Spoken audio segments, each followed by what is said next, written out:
So as far as this arrangement, I found the perfect place for it.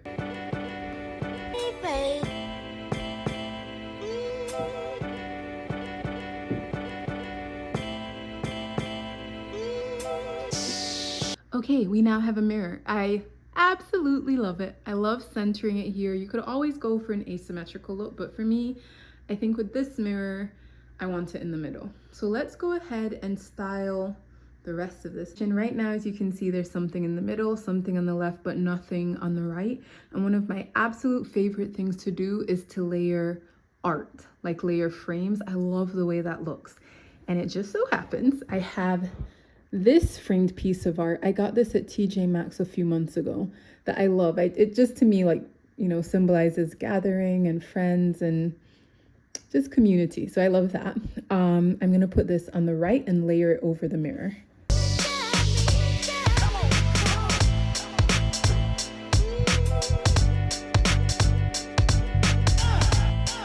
So whenever you're styling anything, whether it's a fireplace mantle, a shelf, it's all about balance, not necessarily symmetry, but definitely balance.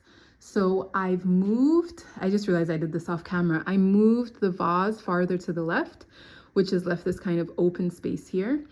And I think I have the perfect thing to put there. I have a stack of books I'm going to use and that camel on the left. The whole story to the camel, I'll tell you about it. But let's add those.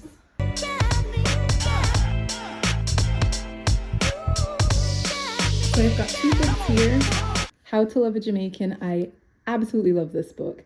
And Humans, which a really sweet friend of mine bought me as a birthday gift last year.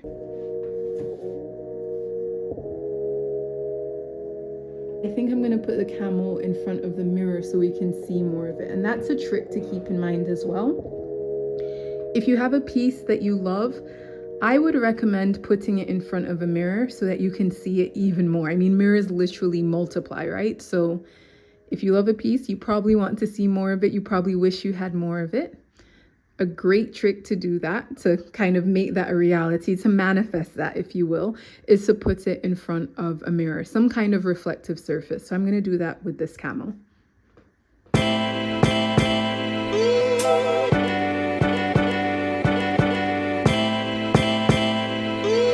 Now we still have that kind of empty space here on the left, and I have these two candlesticks, these brass candlesticks. I put these threshold swirled, twisted, tapered candles in them.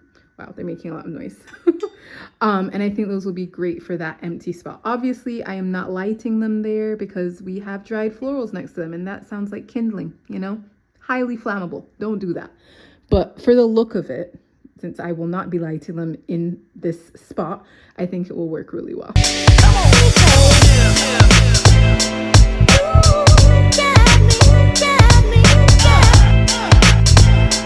And for me, I never want anything to be too perfect. So what I've done there is I've kind of staggered the candles. I'll show you when I do a close-up. Now on the right-hand side, we still have this empty spot. And for me, I'm a maximalist at heart. I just love beautiful things. I love them. One rule here, and it's not really a rule, it's more of a guide. Things can look kind of awkward if you do them in twos. I'm sure you've heard of the rule of threes. And so here we've got the mirror, one frame. This kind of print with the hands holding the drinks is a second frame. So we need a third one. I'm gonna add a third one there. And then I think I've got a great vase that I can add as well to kind of fill out this right-hand side. So this is a print from Brooklyn, which is where we found this mirror on the street. So this feels very appropriate. And I'm gonna add that to our kind of, currently duo, soon to be trio of frames on the right-hand side.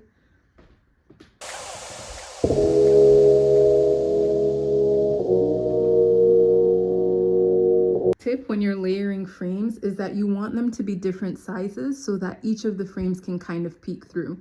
So that frame that I just added here, this frame is from Target a couple of years ago. In fact, I'm certain that they still have this frame. I can't remember the size right now. But what I've done here is I've layered 3 frames that are all different sizes. and also different finishes. So obviously the frame in front is a lighter wood. We've got kind of a black and antique gold going on with the picture, or rather with the print of the hands holding the drinks. And then we have the wood of the mirror that we found on the street. So those don't match, but they complement each other, right? You have that light wood kind of lightening up those two warmer tones in the back, which adds a lot of balance. It doesn't make the right side of the fireplace feel too heavy. And then you've got kind of that antique gold look that I really love, that I think complements this gold over here, antique gold, complements this kind of brass here on the left as well.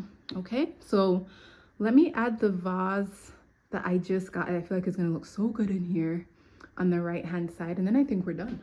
So this is really lightweight, and I got this vase when I was thrifting in Delaware, but let's see how it looks on its own first.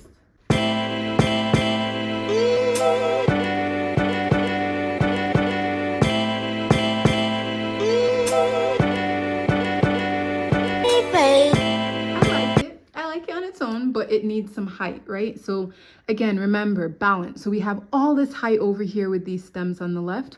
We need height on the right to not match it, but to balance it out, right? To make sure that our eye isn't kind of over here on the left-hand side and this doesn't look lopsided to us.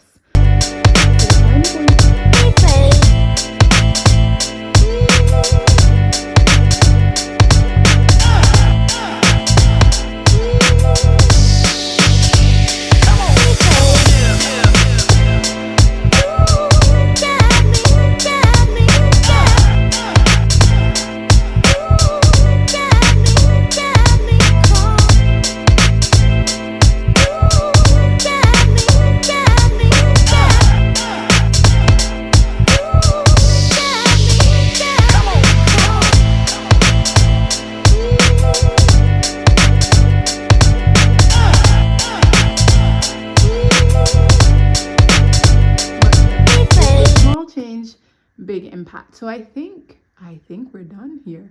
I think this looks really sweet. And for me, this is kind of how I like to do autumnizing and, you know, fall decorating in my home. I don't want anything too literal, but I do want to feel kind of the warmth of the season, the coziness, and I want it to feel unique. You know, I don't want to use everything that everybody else is using, not because I want to feel special, but because I want to make sure that what I have in my home is authentic to me and authentically reflects my family's story.